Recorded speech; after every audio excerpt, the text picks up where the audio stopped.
ऋषि सुनक के आते ही यूएन में भारत का तहलका। दुनिया के सामने भारत के लिए मजबूती से खड़ा हुआ ब्रिटेन। भारत को यूएन का परमानेंट सदस्य बनाने के लिए ब्रिटेन ने लगाई दहाड़। भारत बनेगा संयुक्त राष्ट्र परिषद का परमानेंट सदस्य तो बौखला जाएगा चीन, पगला जाएगा पाकिस्तान।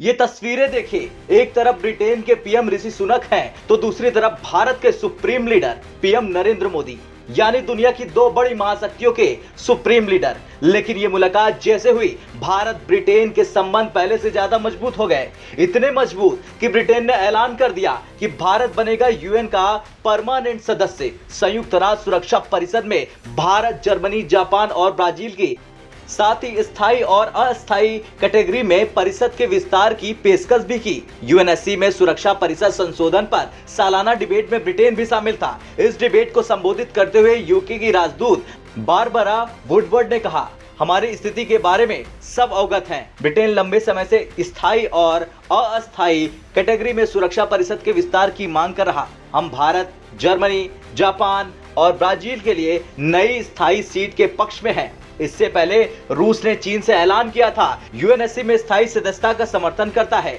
जिसके बाद खुद को सुपर पावर समझने वाले चीन के दिमाग की बत्ती ही गुल हो गई।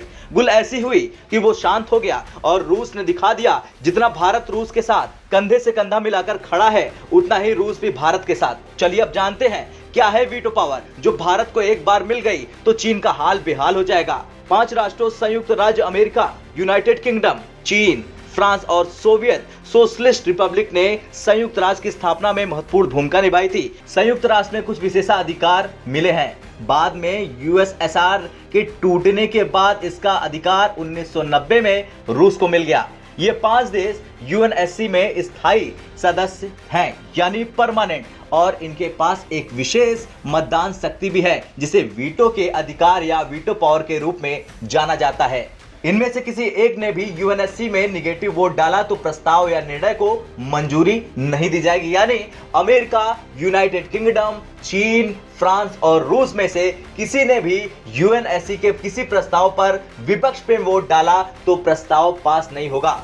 फिलहाल अब चीन के हर दाव को मिट्टी में मिलाने के लिए भारत ने अपनी कठोर रणनीतियों को अमल में लाना शुरू कर दिया है और वो दिन ज्यादा दूर नहीं है जब चीन दुनिया से अलग थलग पड़ जाएगा और भारत यूएन का परमानेंट मेंबर बन जाएगा। और यह भी साफ है कि मौजूदा परिस्थितियों में चीन दुनिया में एक विलन की तरह देखा जा रहा तो भारत एक हीरो के रूप में। तभी तो दुनिया भर में भारत की तारीफ हो रही और चीन, पाकिस्तान जैसे देशों को दुत्कार कर भगाया जा रहा। ब्यूरो रिपोर्ट, भारत तक।